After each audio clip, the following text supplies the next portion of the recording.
Şəhidimiz Sərxan Köklərov. Qəhrəmanımız Sərxan Köklərov Vətən müharibəsi zamanı Suqovuşanın azadlığı uğrunda gedən döyüşlərin iştirakçısı olub. O, 2023-cü ilin sentyabrın 19-da başlanan və cəmi 24 saat davam edən antiterror əməliyyatları zamanı Ağdərə uğrunda gedən döyüşlərdə şəhidlik zirvəsinə ucalıb. Prezident İlham Əliyevin sərəncamları ilə Sərxan Köklərov Suqovuşanın azad olunmasına görə və Vətən uğrunda medalları, həmçinin 3-cü dərəcəli vətənə xidmətə görə ordeni ilə təltif edilib. Onun 3 övladı bizə yadigar qalıb. Yaşad Fondu tərəfindən fəaliyyət istiqamətləri üzrə şəhidimizin ailəsinə mütəmadi dəstək göstərilir.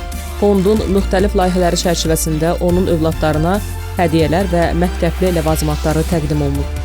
Sərxan Balakənan Türü kəndində 1987-ci ildə dünyaya göz açmışdır. Türü kənd orta məktəbində təhsil almış və təhsilini bitirdikdən sonra hərbi xidmətə getmişdir.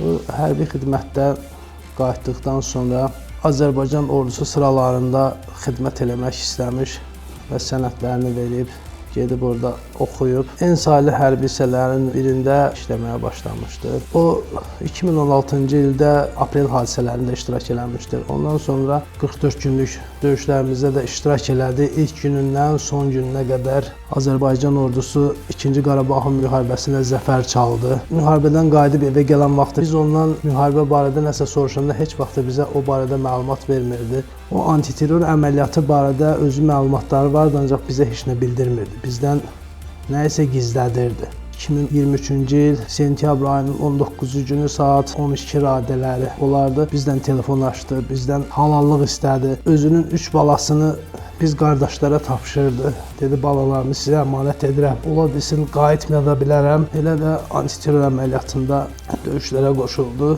Bir neçə saat müddətdən bizə xəbər gəldi ki, Sərxan Köklərov ağır yaralı olaraq Bakı şəhərində xəstəxanalara yerləşdirilmişdir. 5 gün xəstəxanada ağır yaralı olaraq qaldı. 6-cı gün səhər saat 7-yə 5 dəqiqə işləmiş Sərxan şəhid oldu.